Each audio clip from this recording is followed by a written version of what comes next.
Hey everybody, this is Mike with the One Stop Co-op Shop, and today I'm doing a play and review of Wild Gardens, a 1 to 4 player solo and competitive game. And disclaimer that I got a review copy of this one. And if you like the content on the One Stop Co-op Shop, consider supporting us through Patreon. You get early access to our videos and exclusive videos every month you can't see anywhere else. You can also listen to our weekly podcast for reviews and design discussions, or join the conversation and say hi on our Discord. So Wild Gardens is a game about foraging and cooking and serving your meals to people. So you'll be moving around this board, foraging the different ingredients at the intersections of whatever space you're in, and using those foraged ingredients to prepare different types of dishes, which you can then serve to people, and both preparing the dishes and serving will earn you victory points. Moving both your pollinator, in this case a hummingbird for me, along this victory track. But then there are also ways to move your jar, which jumps to the next jar section and can earn you massive victory points if you can move it a bunch. And how the game is actually played is players take turns taking one of their action tokens with a number,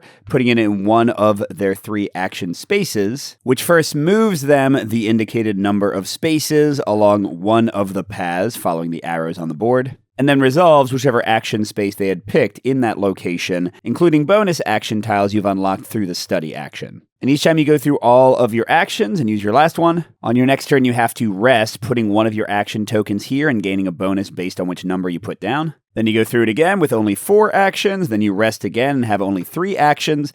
And after those 3 days, you'll move on to a new location and get all your action tokens back and do it again. And going through 2 of those full resting and action cycles, 6 days total, makes up an entire game. So you have exactly 24 turns in the entire game. Now, solo is a little different in that you have a scenario booklet, and as you serve customers, you're talking to them, and you have to serve specific customers, and you get like little narrative story moments and sometimes bonuses. But besides that, you're pretty much doing the same thing as always, and you're trying to get as high victory points as possible. So I'm going to play for the 4th scenario, because you can play them in any order, called Long Shot. This is one of the advanced ones instead of the one of the more casual ones. And we'll see how it goes. As the blazing summer sun cast its scorching gaze upon the land, the thunderous energy of sports games reverberates through the air, beckoning all to witness the unfolding spectacle. Many of your friends, despite being considered long shots, have signed up to compete with unwavering determination.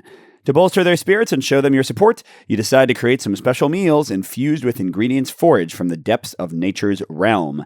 Thus, armed with your woven basket and a sprinkle of curiosity, you venture into the wilderness, eager to gather the perfect treats to give your friends an edge. So usually you have 6 random recipes and 6 random guests, but here they give you specific ones. This is pretty much how all the scenarios work for the solo mode. So I'm starting out with Nora, the Zhao twins, Hannah and Baron, and Tenzin and Dakota. And I also get to level up immediately. I gain a free forage skill token. I'll show you that in a second. And I have to complete all the milestones, which to begin with is just to serve all the guests in the supply. They might add more as the story kind of continues, because as I serve each of these guests, I'll refer to the indicated narrative passage and see what it says. So to serve a guest, I need to have the indicated recipes. All of these ones are double recipes, which is usually not the case. These are pretty tough. So Tenzin and Dakota want a salad and anything. The little chef's hat is any dish. Hannah and Baron want a dinner dish and anything. Nora wants a breakfast dish and anything, and the Zhao twins want a dessert and anything. So really just cooking as much as I can and maybe like quicker to prepare recipes that require fewer ingredients is probably the way to go here. And you'll see they have like special bonuses. Some of them stick around and you can discard them for a special bonus. Some of them give you an immediate bonus when they're served, but you're also gaining the victory points. And for the Zhao twins, we also get one of these jar icons that'll make jar actions a little bit better for us. But like the scenario said, I'm getting a free skill token for extra foraging. This is the main way to actually get ingredients, and I can put it underneath any of these 3 main actions. This one is to forage, to get as many ingredients as you can. This one is to either prepare a dish or to serve it to a guest. So we're going to be doing that once we have the ingredients. And this one is to study, which gets you more level up tokens, or to reserve a recipe. In solo, that means you get to dig for a recipe of a specific type. So if you're like unlucky and you need a salad, but none are out, you can just dig for the first one in the deck, but you also get 2 victory points whenever you do that. Here, let's go ahead and do the simple thing and just hypercharge my forage action. And then you also have a random location each game. It's from this deck here. Here we flipped up Columbus, Ohio. And then the back of the top card of the location deck becomes the one that's going to give you bonuses when you rest, as I mentioned earlier. So here I could get a double forage if I rest with a 1. I could trade in a bark and a nut to move my jars if I rest with a 2, which probably means I want to get the Zhao twins before I do that, because that jar movement is going to give me a lot of victory points, or get some victory points, or I'll have to see what that is. Oh, I get one ingredient called the main ingredient that matches whatever's on top of the recipe deck. But the key thing about the location is it gives me a bonus at the beginning of each day of each round. So here it says at the beginning of each day, I can forage twice or study. And studying is the level up action, so heck yeah, I'm going to do that. How studying works is you have this randomized little library. So you've got books for each of the ingredient types, all 8, and then skills. You see we have 2 forage ones. This one just gets me a mushroom whenever I resolve that action, and this one gets me a double leafy green if I'm next to a leafy green space. I think foraging is probably the most straightforward. So let's forage with the berry book. And the book part matters because it goes up here. It's supposed to be you checking the book out of the library. For this one, I'm actually going to put it here and try to spread out my skills a little bit. But if you already have 2 books, you can no longer study, although you can at any time on your turn return a book by paying the matching ingredient. So if I can get a berry, I can throw it away at any time to put the book back on that board and free up myself to study again. Since I'm going to get to study for free at the beginning of the next day after I do 5 of these actions, I'll be fine this time, but I might want to return a book before the 3rd turn, unless I want to forage instead. All right, so looking at the recipes, because honestly, I just kind of want to cook anything, you'll see they're worth different victory points, and generally that corresponds to how tough they are to cook. So like this moulin tea, I'm not sure if I'm pronouncing that right, costs us 2 flowers to make, very easy to get, but it's only worth 2 victory points. This purslane salad, also 2, but only 2 leafy greens. Chicory root tea is a little bit tougher with 2 onions and a flower. But then you can see like the asparagus casserole, roots are the toughest or one of the toughest ingredients to find. They're not as prevalent on the board. So that one's worth a ton. Same thing with the watercress omelet. The water vegetables or water ingredients are also tougher to find. But yeah, I think here I should go for that tea or that salad because those can be really quick to complete. And I can get, for example, the Zhao twins quickly. I want to benefit from their jar icons as fast as I can. So I want to find leafy greens or flowers. And you're zooming out to show the entire board. This is double-sided, so each of these sides of the board works a little differently. I start out next to this cute bunny statue. I do have to follow arrows. Whenever I go through here, because that's a viable path, or here, I end up at the matching 1 from here, or 2 here spot. Or if I go out on the right side of the board, I can come out at either of them. Now you'll notice these little like park bench icons on some spaces of the board. Those are the only places where you can do the cooking of ingredients or where you can serve guests. So you need to make sure you land on those when you do those specific actions. But for now, I want to get leafy greens and or flowers. And you can forage 3 ingredients from every location. So if you look at any location, you just look at the kind of wild spots that are adjacent to it. So from here, I can forage flowers, mushrooms, or nuts.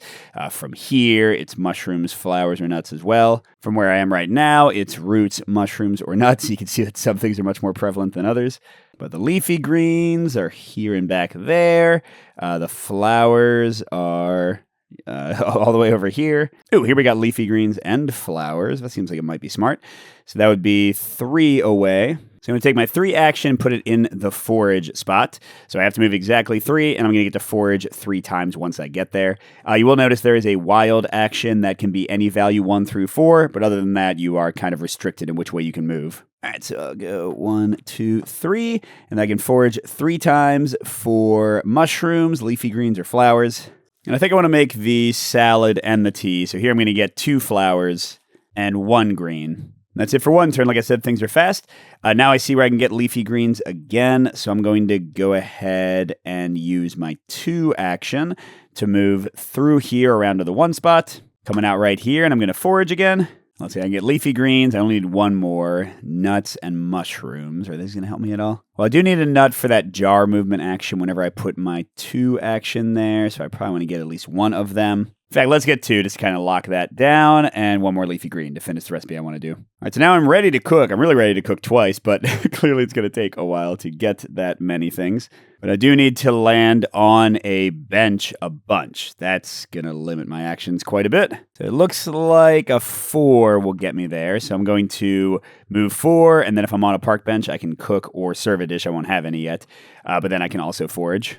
1, 2, 3, 4. I think that's the only one that'll get me where I need to be. And I will forage 1 more flower because looking at the chicory root tea, that's another one I can cook pretty quickly, and that needs 1 more flower and 2 root vegetables, 2 onions. Then for the cooking, I'm going to discard 2 of the leafy greens to make the salad. which earns me 2 victory points immediately. And regular stars just move your little pollinator token. You never move the jar except for when you take those special jar actions. And my cooked recipes hang out here until I use them to serve a guest, and then I discard them. And whenever you make a recipe, you immediately get another one. Oh my gosh, lion's mane cakes. Those look intense. And look at my next actions. I realize I messed up a little bit, sadly, because the benches on this map are never one away from each other. So if I cook or serve with this one, I will not possibly be able to cook or serve with that one. So that's how it goes. I'll go ahead and move 1 to 4. And I'll move 1, 2, 3, circling around, because then I want to move 1 here. It can get me the onions I need for that tea, and it can get me the berry I need to return my book. That seems smart. But then I do get to forage here. Oh, I can get an onion here. I don't need 2 of them, though. I can also get a water vegetable, but only the lion's mane cakes need that. I already got a lot of nuts. I'll go ahead and get the onion. And then I also get to cook again. It'll be this tea for 2 of my 3 flowers. 2 more victory points. And the new recipe is dandelion and burdock. Wow, another drink. Again, if I don't end up getting the things I need to deal with some of these customers, I might have to take the reserve action to dig through the deck. And for my last action for day 1, I'm going to just move 1 and forage 3 times. So I'm going to go here. I need at least 1 more onion, but let's go ahead and get 2 and 1 berry to return my book. All right, so now I have to put down one of my actions now that I've gone through all 5 as I rest, and that will be unavailable to me. I think the 1 was definitely the least useful here. I think all the rest I can make work to cook or serve, since there's just so many recipes and people to serve for this scenario. This is a tougher one. So here I'm getting to forage twice in the same spot I am. And let's see. I need a dessert for the twins, but there aren't any. I need a breakfast for Nora. I need a dinner for Hannah and Barry, and I've already got the salad and something else for Tenzin and Dakota. I'm going to serve them in a second. So I need a lot of mushrooms. I could use some leafy greens or water, but I'm not next to any water. Or I could use more onions. Sure, with where I am, let's get another onion and another leafy green. All right, then it's the start of another day, and I get to take another book, or I could forage twice, but no, I'm going to study. I think I need enough mushrooms. I'm just going to take this. And I'm getting so many onions. Let's take this book. And with me having to cook and serve constantly here, I think I'm going to put it on that action just because there's so many people. I got to do so many little recipes and serve so many. Right? I got to cook 8 recipes and then serve 4 people. That's 12 out of my 24 actions in the entire game. So yes, I think boosting that action is smart. And I forgot to say before, but whenever you finish one, you replace it. Oh, that would get me a lot of water stuff. All right, we're going to jump in. Well, I didn't want my 1, but now it would actually be nice. So maybe I'll use my 3 to go here. I can forage a bunch more mushrooms. Get ready to cook that other drink. Sure, that seems smart enough. So I'm moving here. I get a free mushroom no matter what and 1 forage, which I've already got the flour I need, so I'll get a second mushroom. It's from these actions, just to be clear. And now I'm going to serve both of my recipes. So I just discard them to fulfill Tenzin and Dakota's desires. So when served, I get to forage twice and then study. Let's throw in my berry to put back the berry book so I have room to study. So you can do that at any time. You can also at any time pay 3 of the same ingredient to get 1 ingredient of your choice. Usually not a great idea, but if you're just getting way too much of one thing, it can be good. And when you return a book, you can put it on any spot you want. I mean, I don't really care here. And then what am I going to get? For, I think, just more foraging, because these are just a bit too specific and limiting. This new one would let me modify my movement. I could go 1 higher or lower when I take the matching action. Pretty nice. Oh, and I can't forget I get to forage twice as well. I mean, I guess I'll get 2 more mushrooms, even though I already have a bunch and I have a consistent way to get them, because I don't need flowers for anything at the moment. All right, it's still not done. We got to read what Tenzin and Dakota have to say on 135. As you approach the tranquil forest clearing, you notice a scene that piques your curiosity. Tenzin, a young man with striking features and a hint of an otherworldly air about him, stands amidst the dappled sunlight. His gaze is fixed on Dakota, a beautiful maiden with a determined look in her eye as she releases another arrow from her trusty bow. The arrow sails through the air and lands remarkably close to the distant target. Dakota's a talented archer, that much is clear. Her prowess is evident as she calmly notches another arrow, her concentration unbroken. You offer them both a meal and compliment Dakota's skill with the bow. Tenzin's eyes gleam with an enigmatic light as he nods. Yes, her skills have improved quite nicely, Tenzin smiles. Soon she will be able to shatter the powerful jewel hidden deep within this very forest, the Darkhold Gem, an ancient evil forged by forces beyond our understanding. Its destruction will release this world from its 1,000-year curse. I can only assist, since my half-demon heart prevents me from finalizing its destruction. But Dakota, she is different, special, a warrior unlike any I have seen in this century. You scratch your head, not quite sure what to make of what you just heard. Ha, Dakota cackles. Isn't he funny? He's always going on and on about that gem. I'm just practicing my archery competition. I'm getting good too, but I still have some training to do. I'm a little low on arrows, though. Missed a couple targets and they flew off. Mind helping me look for them? They may be a ways off. Hope they didn't bother anyone. You agree to help and begin to search for Dakota's missing arrows. All right, so I got to complete this one as well. Great, more guests. Search the guest deck for Flo and Mr. and Mrs. Texera and others cards of supply. See if you can find any of Dakota's arrows by continuing to serve guests. Oh my gosh, how many people do I have to serve in this friggin' thing? All right, so we've got Flo, who only wants a breakfast thing and also has a jar. That's great. And will give me a bunch of root vegetables when I get them. And Mr. and Mrs. Texera want a dinner and an extra thing as well. But they let me discard them after I feed them to gain 4 skill or draw 4 skill tokens and gain one of my choice. That's pretty cool. All right, but Flo wants breakfast. Where was the one breakfast? Widow watercress omelet. Crud. It needs 3 water vegetables, and I have none. Okay, I got kind of a plan here. This space is 3 away, which has a bench and also has water things. By the way, here are the actual names of the things. Those are aquatic ingredients, not just like watercress. Is watercress even in water? I have no idea. It's like wet when you buy it, right? But anyway, unfortunately, to go 3 again, I'm going to use my 1 to 4 already, which seems like a terrible idea this early. But I only have 2 actions left. I guess it's okay. And I'm going to go here. So I can get 1 mushroom and 2 of anything else. Both those 2 are going to be the water or aquatic ingredients. Then I'm going to cook this, but you might notice, Mike, you are down or short one of those. But remember, I can turn in 3 of anything. So now my lots of mushrooms pays off to get another aquatic. And then I'll spend my 2 root vegetables. And we get 7 victory points this time. Heck yeah. 211. All right, a new recipe comes out. Another breakfast one, but actually, that's not too bad. Because I get mushrooms really easily. And then if I can get some leafy greens, I can actually work on that with this next one. So yeah, I'll use my 2 to move here, and I'm still going to serve. Because at this point, I'm foraging as much by taking this action as I would from the forage action. So I'll get 2 leafy greens, and my 1 free mushroom, of course. And then I'm going to serve the watercress omelet to Flo, which gets me 1 more victory point and 3 root vegetables. Which means I'm slowly crawling my way around here.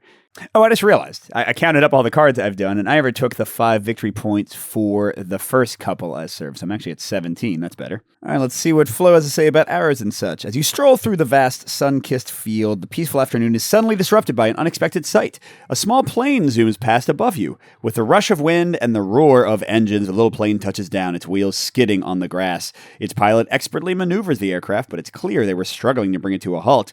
As the plane slows, they urgently call out to you, "Hey, get out of the way!" You quickly jump aside, narrowly avoiding the path of the landing plane. Once safely on the ground, Flo lets out a sigh of relief. They climb out of the cockpit, their hands trembling slightly from the adrenaline rush. Flo's busy inspecting their little plane's wings, where a couple of arrows have lodged themselves. Their frustration is evident as they mutter to themselves, clearly annoyed by the situation. You approach cautiously, not wanting to intrude on their moment of annoyance. "Arrows?" Flo scratches their head. "How the heck?" You introduce yourself and explain that those arrows are the result of a misfire by Dakota. Flo hands you the arrows, not really concerned about the state of their craft. However, you notice something else is on their mind. You decide to inquire. Flo lets out a wry chuckle. "I was up there so long. Bummer to lose my streak like this." "Streak?" you question. Flo sighs. "Yep, I've been in the sky for quite some time. I hate being on land. It's just not my element. I feel trapped." Although you don't quite understand their dilemma, you try to empathize. While Flo waits on repairs, you decide to forage them a meal. Flo joins you for some of the exploration, and you teach them how to identify some edible plants and mushrooms amidst the grass. You explain the subtle art of connecting with the earth, of recognizing the hidden treasures it holds, waiting to be discovered. As Flo watches, their initial frustration begins to fade. They crouch down beside you, their fingers brushing over the leaves and soil. A hint of curiosity sparks in their eyes as they start to see the world beneath their feet in new light. "This is surprisingly calming," Flo admits, a small smile tugging at their lips. I never thought I'd say this, but maybe being on land has its own beauty. You smile, pleased to see Flo opening to the Earth's wonders. Soon, Flo is off again on their plane. They give you a quick ride before you say your goodbyes and return to Dakota, arrows in hand. Ooh, I get to move to any space.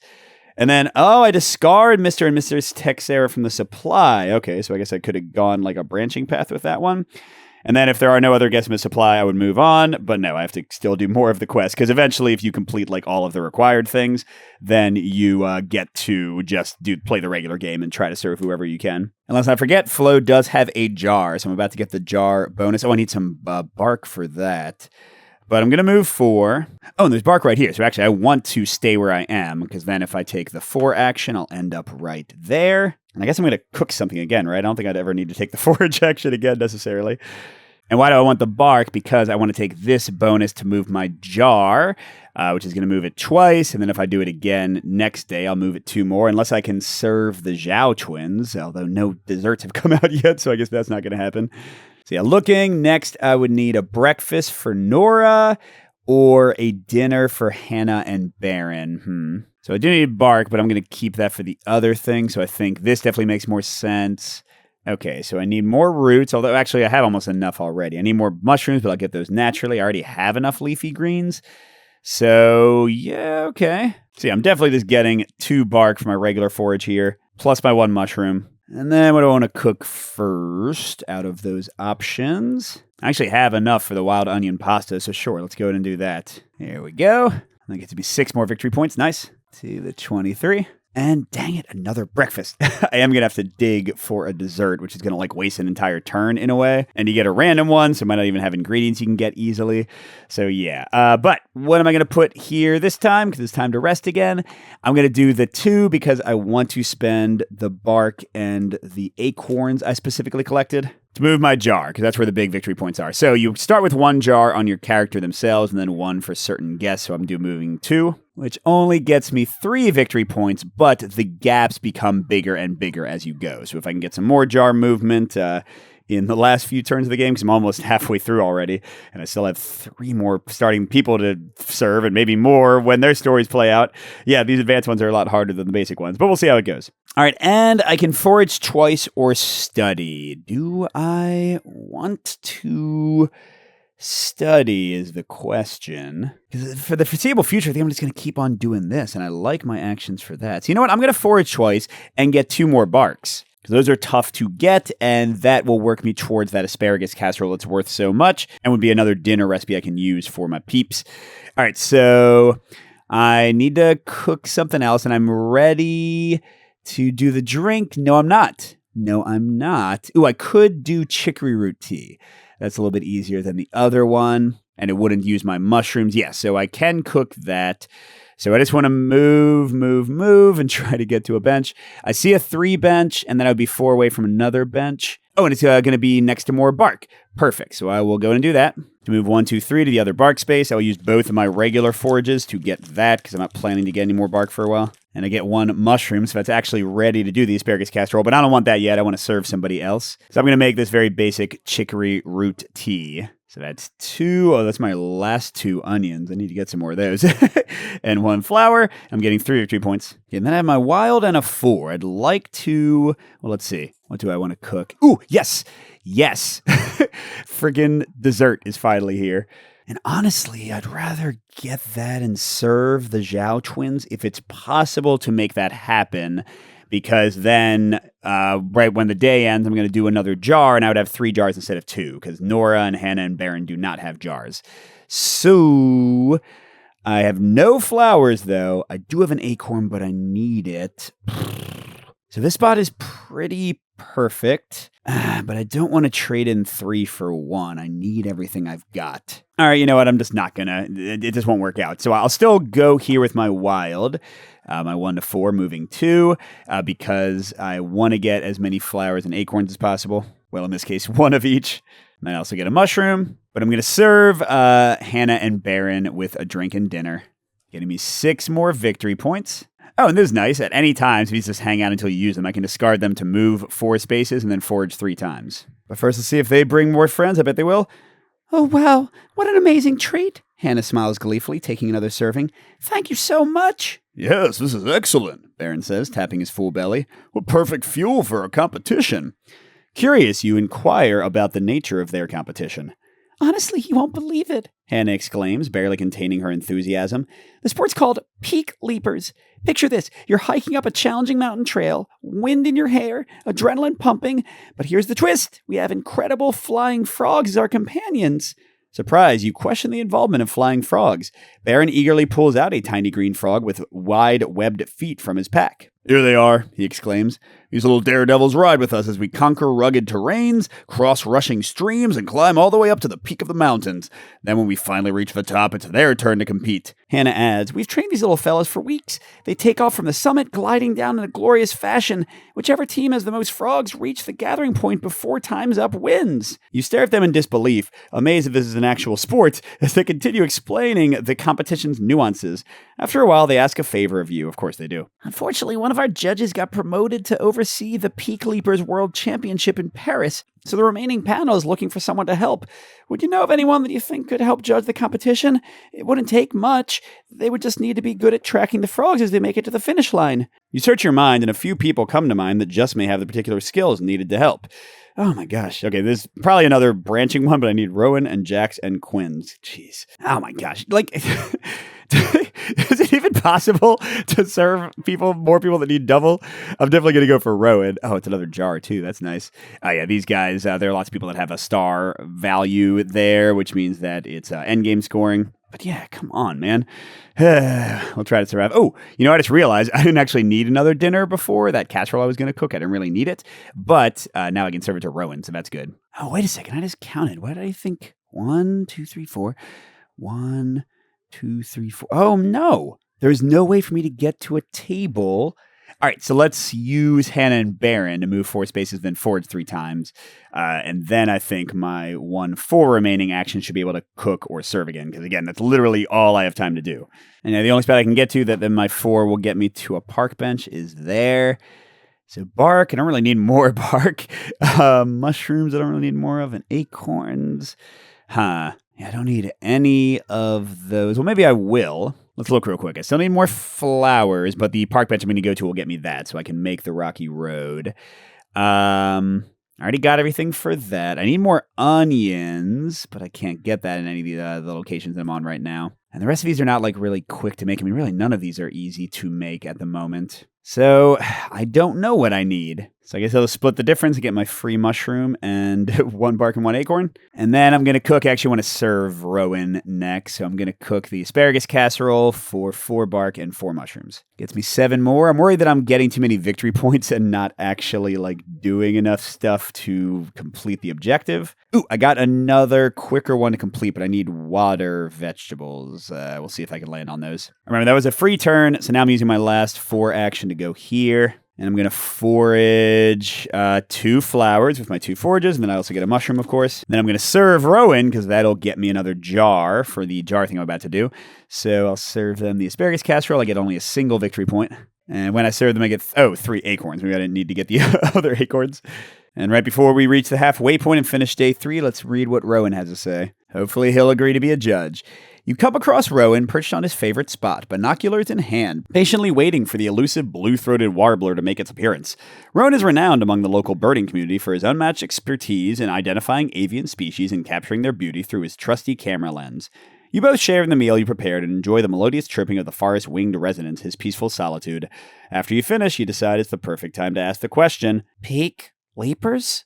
Rowan blinks in surprise, lowering his binoculars. Watch frogs cross a finish line? Is this even real? You nod with a bit of uncertainty, still wrapping your head around what Baron and Hannah told you. Well, that's a bit different for what I'm used to, isn't it? Rowan ponders. Why not? Sure, I'd love to help. Let's see what these frogs can do. Over the next few days, Rowan dives headfirst into the world of amphibians. He arms himself with field guides, researches frog species native to the area, and attends workshops led by the local herpetologists. I guess that's frog scientists, maybe? Gradually, he begins to recognize the unique croaks and calls of different frog species, so he can be certain he can pick out the flying frogs correctly. His appreciation for these small creatures grows as he learns about their vital role in the ecosystem. You're not sure how Hannah and Baron will do, but no matter what, you are sure that you have chosen the right person to help judge the competition fairly. Okay, and yep, I am discarding Jackson Quinn, so it was one or the other. But so I got 2 more people plus their friends to serve. All right, and that was the end of day 3. And you can resolve a space that you've already resolved once before with your wild. So I'm going to do the 2 again. I've got the bark and the acorn. Now I got 3 jars. Again, I'm going for victory points when maybe I might not finish every guest. But I mean, I should be faster than I was, and I've got a ton of ingredients and 2 of the original 4. So yeah, I should have just enough time to like serve all the people before the game ends if things keep going okay. But things are going to switch up for the end of the 3rd day. If we were playing multiplayer, we would pass the first player token. I'm going to randomize all the source tokens, so which ingredients are available where is going to change. I'm also going to discard all of the recipes. Crud! I forgot that was happening. Well, so it goes. Yeah, we discard all the recipes and draw 6 new ones. Oh, I had all the ingredients for 2 specific things I needed. It's okay. Also, all the books go back automatically, and we get new skill tokens, so kind of everything refreshes. I get all 5 of my action tokens back. And then usually we would switch to a new location, but we won't, so we just keep on getting the same one. That's how it works in solo. Okay, we do have a lot of desserts. We also have some easy-to-cook quick recipes, so that's good. We don't have a single breakfast for Nora yet, though. But I can cook 3 recipes before I need that, because 2 for the Zhao twins and then 1 more for Nora. So hopefully something will come out and I don't have to use that reserve action because that's going to slow me down so much. Well, and theoretically, when I complete the Zhao twins, I'll get a new customer. So I could just like cook for Nora as the last option. And for the location, I can either study or forage twice. But I'm seeing that I've got like elderberry lemonade as a very easy recipe and also tea berry ice cream, both of which need berries. So yeah, I'm just going to go ahead and forage 2 berries for the day bonus from Columbus, Ohio. And now I got to figure out where to go. Let's see. If I want to make the shortbread for the kids, I need some bark. If I want to make the ice cream, I need berries. And I forgot it was going to be the same location, so I also just need bark to keep doing the jar movement if I want to do that. So I could move 1, 2, 3 to here, which gets me bark and flowers and mushrooms I don't need. But yeah, let's do that with my 3 off the bat. I still have all the same actions, so I'm getting a free mushroom, and then I think I should just get 2 bark. Because that gives me enough to make the shortbread for the twins and still have enough to move my jar later. So there we go. That's worth 2. Come on. That's not a breakfast. Dang it. All right. Next, I kind of want to make the elderberry lemonade to serve the twins, but I need 1 more berry. Oh, and actually I have 2 options for that. I can go 2 to here or 4 to here. Either one would get me onto a place with berries and with a table. Let's go and use my 4.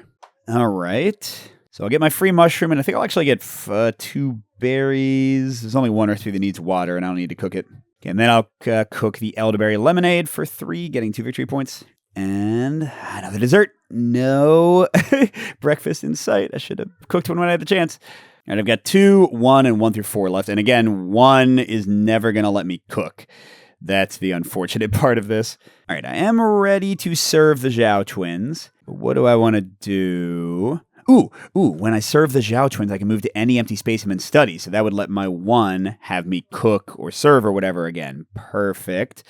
So I can use my 2 to move to get over to here. And what do I want to forage? I have 1 green. I have a ton of mushrooms, of course, and I have no onions. And what do I want to cook at the moment? I don't know if I need any of these because I don't know what person the Zhao twins are going to bring out. I don't have enough bark for that.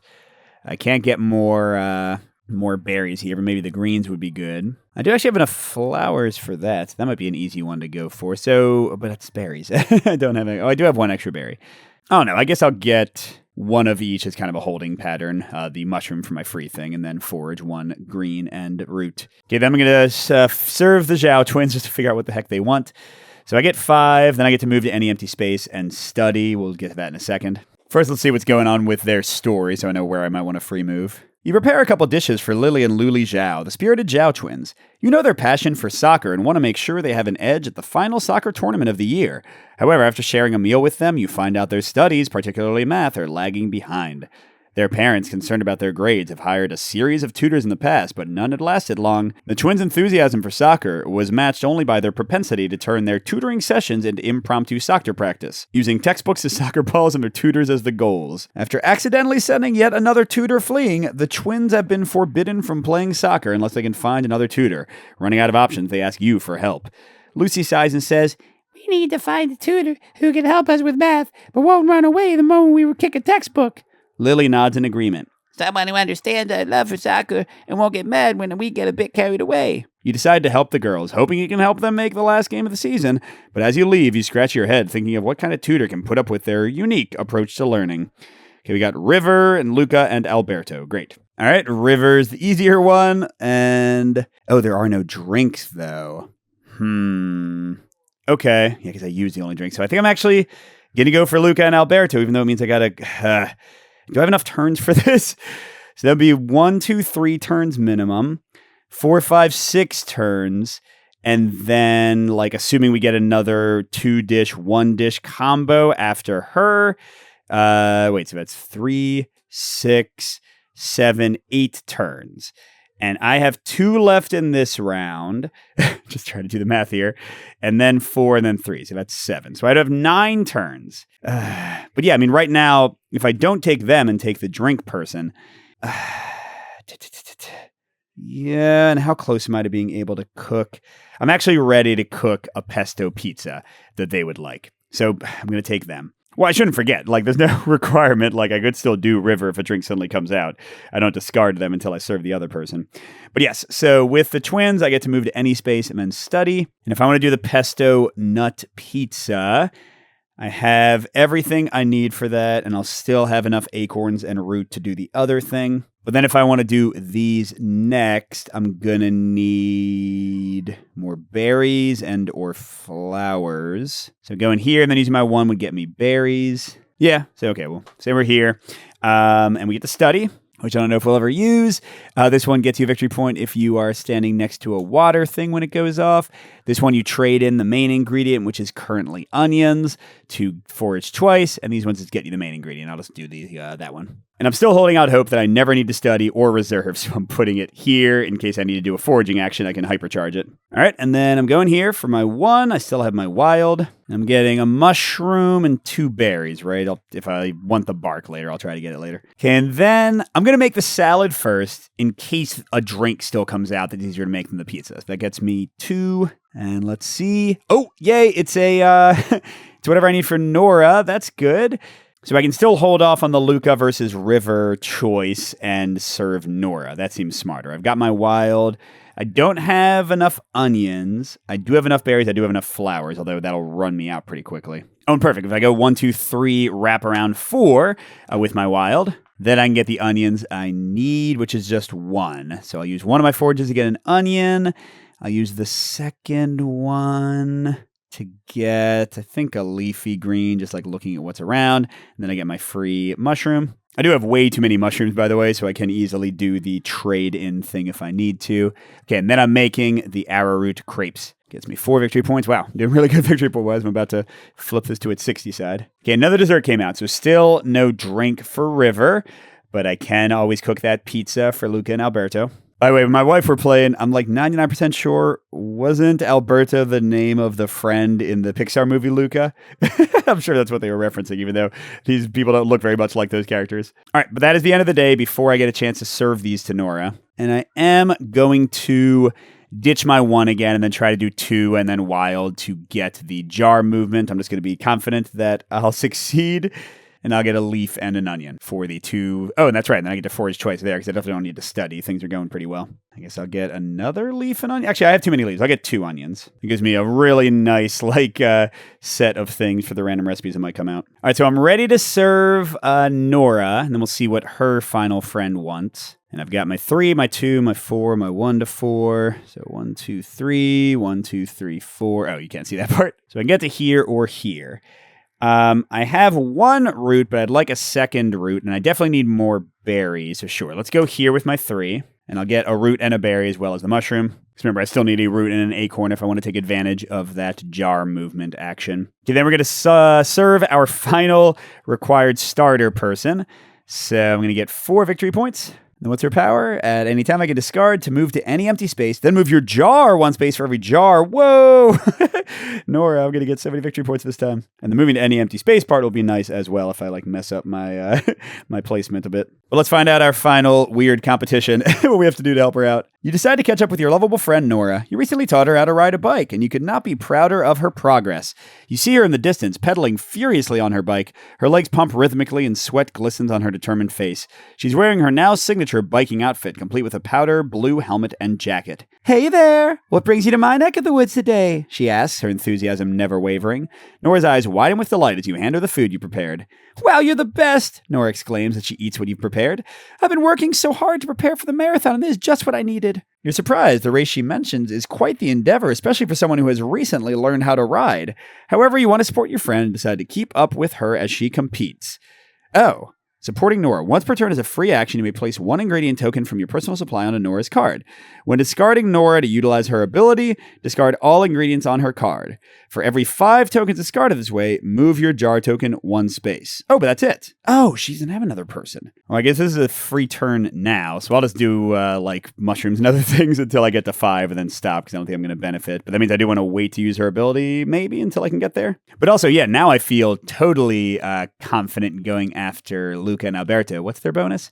Gain 2 victory points for each different type of skill token you have equipped. That's not great. I have 3 different types at the moment. Maybe I won't forage and I'll take the free training from the location because that could get me, right now I'm getting 6 victory points. That could give me to 8 or 10. All right, so in that case, I do need to cook this. I already have everything. Oh no, I don't have flowers. Okay, but if I go 1, 2, 3, 4, that'll get me to a flower spot. So I guess I'll gather 2 flowers. I don't think I need more bark. I get a free mushroom, and I'll just put that on Nora right now. And then that's enough for me to cook the pesto pine nut pizza. Isn't pesto pine nut pizza a little bit redundant? Well, actually, I've cooked pesto without pine nuts. Maybe not. All right, now what else do I want to cook for Luca? I don't have enough flowers for that. I don't have enough berries for that. Definitely don't have enough berries for that. Don't have enough bark for that. Don't have any water plants for that. Don't have enough... Okay, this is great. What can I get most easily? I mean, this is the one I'm closest to. I just need a single flower. But I'm already in the only flower spot. Well, I guess I can discard 3 mushrooms, right? I have so friggin' many mushrooms. So sure, let's not worry about it. So I'll go and move 4 with this. 1, 2, 3, 4, because I want to get to the acorns, because I only have 1 acorn, and I need 2, remember, to do that jar movement twice. And I'll get a berry, too, because a lot of the ingredients or the recipes need that. And I'm putting a 3rd mushroom on Nora. I'm cooking this wild fennel pasta, which sounds great. That's all my greens, though. And I need to throw away 3 mushrooms to make the 2nd flower. So it's actually taking me down more than I would like. But it's 4 victory points. 1, 2, 3, 4. And I'm going to move the jar so much in a second. First, I'm using my 2 to move here. Oh, I didn't show what the other thing was. They were very easy to do granola, although I don't have any aquatic recipe items. Yeah, what do I want to get? I think I'm going to get 2 leafy greens because I'm out of them. I have a lot of mushrooms and roots in case I end up needing them. And then I'll serve Luca and Alberto. So they'll get me another bottle. Besides that, they're just an endgame scoring thing. Oh, and I'll put a 4th mushroom on Nora. So I'm 1 away from triggering her. And we're about to end the day. We only have 1 left, but let's see what Luca and Alberto say. I wanted them to help the kids study, right? You approach the cozy, cluttered office of the renowned historians Luca and Alberto, know far and wide for their quirky partnership in the world of academia. Their shared office is a reflection of their personalities, orderly on one side, chaotic on the other. The room is divided neatly down the middle. On one side, Luca, a towering and gentle giant, sits at a meticulously organized desk, surrounded by neat stacks of books and papers. On the other side, Alberto, a small and brilliant whirlwind of activity, seems to be in the midst of an intellectual storm. Papers and books are strewn about, and his desk is a chaotic mosaic of notes and scribbles. You clear your throat to get their attention, and both historians turn their heads simultaneously. Luca offers a warm smile, while Alberto greets you with an excited, "Ah, the forager, welcome! How can we assist you today?" You share the meals you have prepared and explain the reason for your visit, the Zhao twins. You've heard of Alberto's unconventional teaching methods and hope he can help inspire these young learners. Alberto's eyes light up at the challenge. Ha! Math? Soccer? Yes, leave it to me. I've got just the plan. Over the next few days, Luca and Alberto embark on a mission to find every math-related book, resource, and example that intertwines with soccer. Alberto's chaotic approach somehow manages to produce a structured and comprehensive curriculum, customized to the girls' level of understanding. Luca follows Alberto's instructions meticulously, creating a clear and organized teaching plan. Together, they create lessons that use soccer as a practical context for learning math, from calculating angles for the perfect penalty kick to understanding the statistics behind their favorite players. The girls are captivated by the world of numbers within their beloved sport. The girls' math skills soar, and the girls once again gain permission to compete in their final game of the season. Hopefully with them back on the team, they can win the tournament.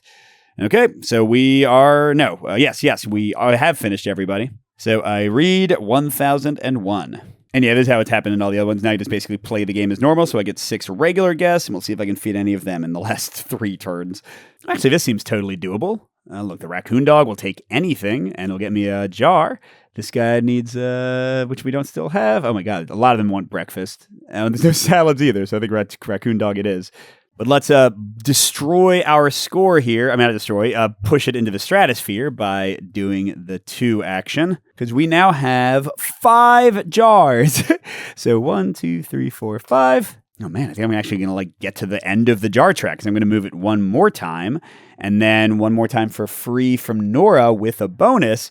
Cool. I mean, it's definitely by far the highest score I've ever gotten. It's kind of insane. But it helped that I got to completely train myself for free. Speaking of, let's do the training thing. Because remember, I want to get free victory points. So let's do that one. And that way Alberto and Luca will get me 2 more victory points. Nice. All right, but I've got just 3 more turns. And I just want to serve the raccoon dog or somebody. So what's the best thing I can get? The most victory points? I can do the cattail pollen pasta if I can get to a water spot and then trade in for the last water, which I already see I can with a 3 right to there. So I'm going to use my 2 regular forages for that, trade in 3 mushrooms for the last one, and I've got the other 2 things. Oh, and I'll put a mushroom on Nora, and that gives me this for 6 more victory points. And I'm sure the raccoon dog will enjoy it. All right, 6, we're at 13. Yeah, so here's how things stand. I just got to feed the raccoon dog, and then I don't even know what to do for my last action. I guess I could return one of these and learn to get 2 more victory points for Luca, unless I can make another recipe, which might be possible. And I can use Nora now, move to any empty space, and then do my jar. So I don't need to do that yet, unless I don't like my options. Let's see, the 4 move could get me here. Do I need onions, mushrooms, leafy greens? I mean, I could cook this very easily for 4 mushrooms. It's only 2 victory points, though. In which case, I might as well do the learning thing to boost Luca and them. But yeah, what the heck, might as well. So that's 1, 2, 3, 4. Gonna get 2 mushrooms and an onion I don't need. And then spend all 4 mushrooms to cook this for 2. Then final turn of the game, it's a wild. It doesn't really matter. Because I'm serving the raccoon dog. I mean, whatever, I'll get some ingredients. They aren't worth anything. Yeah, I'll give him the pasta. And I get 3 more veggies. Okay. Only gives me 1 victory point, but an extra jar. That'll matter. Actually, quite a bit since I'm going to get a double move. And you still read stuff for people like the raccoon dog. It's just a generic one based on number. After finishing the food, your guest leads you to a statue that's completely hidden by vines. After pulling away all the vegetation, you discover it's an old statue of a gardener. Looking in the statue's basket, you find it filled with fresh ingredients. Get 4 ingredients of your choice. Doesn't matter, but that would have been awesome. I could have done some crazy recipe with that. But that's going to end things. Let's do our giant boost with our last root and acorn I was saving. And our Nora action, so holy crud, how much we're going to get here. So I have 6 jars first, 1, 2, 3, 4, 5, 6. And then with Nora and the 5 mushrooms, I'm getting 7. 1, 2, 3, 4, 5, 6, 7. Wow, I've never done this before. So yeah, I completely eradicated this thing. I don't know which of those I was on. Yeah, what do I need for legendary? 95 victory points. And I got 75, 79, 129. Definitely more. But let's read our little ending. As the season's games come to an end, you reflect on the things your friends were able to accomplish. Hannah and Baron, the dynamic duo with their trusty frogs, had taken 3rd place in the Peak Leapers competition. Their frogs glided with boundless enthusiasm, and they truly earned those bronze medals around their necks as they gleamed in the sunlight. Next year, we're aiming for the gold, Hannah and Baron declare, their determination unwavering. Nora, after a marathon journey filled with moments of doubt, had ultimately persevered. She finished in 730th place, that sounds realistic for a bike marathon, a humble rank compared to the elite athletes, but a victory nonetheless. She later confided that thinking of your support had kept her going when her legs felt like lead. Dakota's archery skills shone brightly, and she had successfully qualified for the finals in her competition. Her steady aim and unwavering focus caught the attention of many, and you wonder if Tenzin's plans for her had started to fall into place. Lastly came the triumph of the Zhao twins, their combined mathematical prowess leading their team to victory in the tournament. Their strategic brilliance had outshined their opponents, and the cheers of their teammates echoed in the summer air. The twins beamed with pride as they held the championship trophy while thanking the efforts of their tutors. As you stood on the sidelines watching your friends revel in their accomplishments, you couldn't help but feel a sense of fulfillment. Your simple act of providing nourishing meals had played a small role in their success, and it warmed your heart to see them thrive. You realize that, just like foraging for the finest mushrooms in the woods, friendship requires time and effort. This feels like I'm in a My Little Pony episode or something. It is about nurturing connections, supporting one another through victories and defeats, and celebrating each other's successes, no matter how big or small. All right, so yay, that was my most successful game of this ever, which is both cool and also a little weird to have on film. I feel like I cheated. Maybe I did. But that is Wild Gardens. So what are my thoughts on this one? So positives and negatives, because this game is definitely not going to work for everybody. This is a very nice, cozy game. You know, a lot of games recently have kind of gotten that label thrown around. But I think this one works better than most, because in the competitive play, you are kind of competing over recipes. You can see somebody's going for a recipe and grab it before they do. You can see somebody's going for a guess and grab them before they do. That's why they have the reserve action, because how it works in multiplayer is you get 2 victory points. You get to grab the card and keep it for yourself, so they can't take it. So there is some healthy competition. You also jump over each other, so if somebody's in your way, then they don't count as a space when you're moving. So you do interact with each other, but not like in a harsh way. This is a very friendly game. I played with my wife, who is not a competitive gamer at all, and she really liked it. And she was also very charmed by the art. The art is beautiful. The recipes are mouth-watering. My wife watches some foraging TikTok and YouTube channels, so she's already kind of into the concept of foraging, which I don't really know much about. So I think that's cool. And the guests are also adorable and kind of have their own personality. Look at Nicholas here, which is fun. Even if you're not playing the solo mode, you don't have like kind of the story element, because in competitive, you just feed them and move on. I think that the art in the game and kind of the whole vibe is very nice. It feels good to collect a whole bunch of resources and then make stuff from it and then get a guest from it. So kind of like the chaining of accomplishment is going to be a pleasant feeling the entire time. And there are some tactical decisions to be made, how you want to move, how you want to use these actions. So I think there are interesting combos to build here. But when you get down to it, it's a pretty straightforward game. It's a pretty light game. This game went longer because I was reading a whole bunch, but when you're playing solo especially, again, you're only taking 24 turns. So apart from the reading, if you're doing that, you are going to finish the game very quickly. And even multiplayer is not too long, as long as you're kind of thinking of what you want to do when it's not your turn. I do think the balance for the game is a little iffy and kind of obvious. Every single game I've played, I've gotten a lot of skill tokens early. You try to take that one as few times as possible. I mean, usually I'm taking this a lot in the first few rounds to fill up these other spots, but then you try to like never take that again if you can help it. And yeah, I just find that I'm like getting similar skill tokens, similar kind of focuses each game.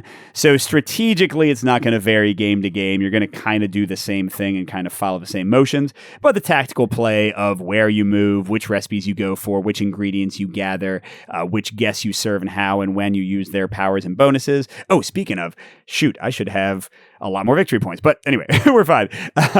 Yeah, I think the tactical play is good. Again, it's a light game. It's not going to give you like drastically different experience each time you play. So for better or worse, take it or leave it. That's kind of what this game's offering. As for the solo mode, I think it's cute. You're going to like these stories or not like them. I mostly like them. You will see the writing is sometimes a little messy, like they're repeating words and kind of repeating basic ideas. So it sounds like a little, I don't know, too didactic and kind of in your face with what's going on, and sort of the messages are a little bit too obvious and forced upon you. But still, I find it charming. They're cute. And it does kind of push you down different paths when you play. But I will say, there's really, like, if you don't dig this, there's nothing that would stop you from just playing the solo game with the regular stuff. Just deal out 6 guests and see how high of a score you can get. I mean, there is no bot. There is no competition. That's the one big thing missing in the solo experience. That is a major part of the competitive experience. Nobody's ever grabbing your recipes. Nobody's ever grabbing your guests. I think it'd be super easy to figure out some kind of like home variant that would have those things be taken away randomly each round, so you couldn't count on getting things and you'd have to reserve them. But either way, if you just want a quick, nice looking, like fun themed game, I think this can work for solo. But it's definitely not going to have long-term strategic depth for those who are medium to heavyweight Euro gamers. That's not what it's going for. I think it's successful in kind of the cute thing it is going for, but it's definitely a lighter, more straightforward, and maybe kind of repetitive game. So that's Wild Gardens. Thanks for watching, everybody. And a special thank you to our biggest Patreon supporters, J. William F., Steve Wren, Pedro Lucas, Miles, KCW, Andrew R., and Chris C. We'll see you at the next stop.